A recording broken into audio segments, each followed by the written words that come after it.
When putting together a unit on functions, it was easier to incorporate some learning styles than it was others.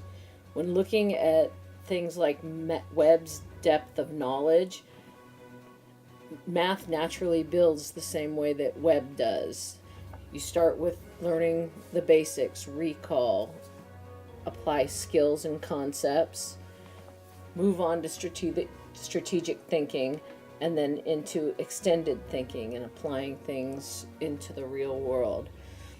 So it was much easier to work Webb into an entire unit. As far as the technology standards go, it is all, with all the different technologies available and apps, it is very easy to implement all of the technology standards into the unit several times. I was actually able to do it, apply all 4 technology standards: creativity and innovation, research, communication and collaboration, as well as critical thinking, into one WebQuest assignment. And those were used multiple times throughout the unit. With Gardner's theory of multiple intelligences, many of the multiple intelligences were pretty easy to integrate into the unit. Things like, obviously, logical mathematical. The entire unit is logical mathematical, as it is a math course. So really not much had to be accommodated. Also, visual spatial is very much a part of math. You don't do anything in math without actually showing it. But there were other things too, as well, like graphs and videos that really were easy to implement into the different lessons and days. Interpersonal folks are the thinkers, and that also, I think, meshes well with the mathematical, logical. What I did to implement things into the intrapersonal areas, there were some assignments that required students to go home and reflect on some things and analyze the functions. There were assignments that were more independent as opposed to group-centered.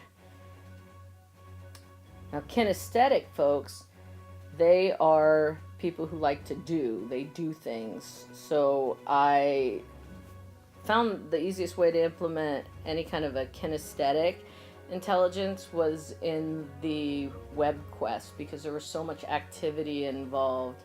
There was research, and it was somewhat physical and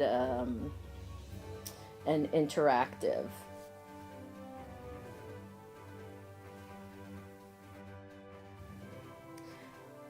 Verbal linguistic is one that might be a little harder to implement into a math course, especially with functions, but it's one that needs to be accommodated because Common Core requires it in every subject now. So what I did was had students summarize and describe the components and functions and their properties and definitions, as well as classroom discussion. I think also addresses the verbal linguistic intelligence pretty well. Intrapersonal, I used group work and pair collaborations because an intrapersonal intelligence tends to work better in groups with collaborative thinking.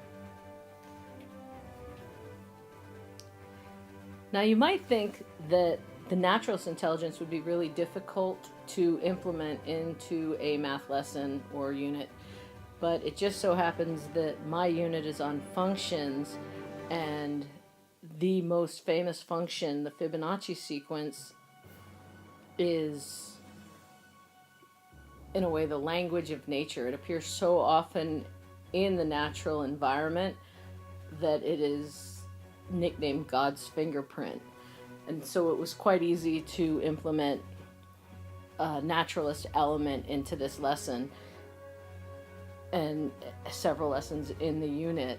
And at one point, they actually have to find examples of the Fibonacci sequence in nature.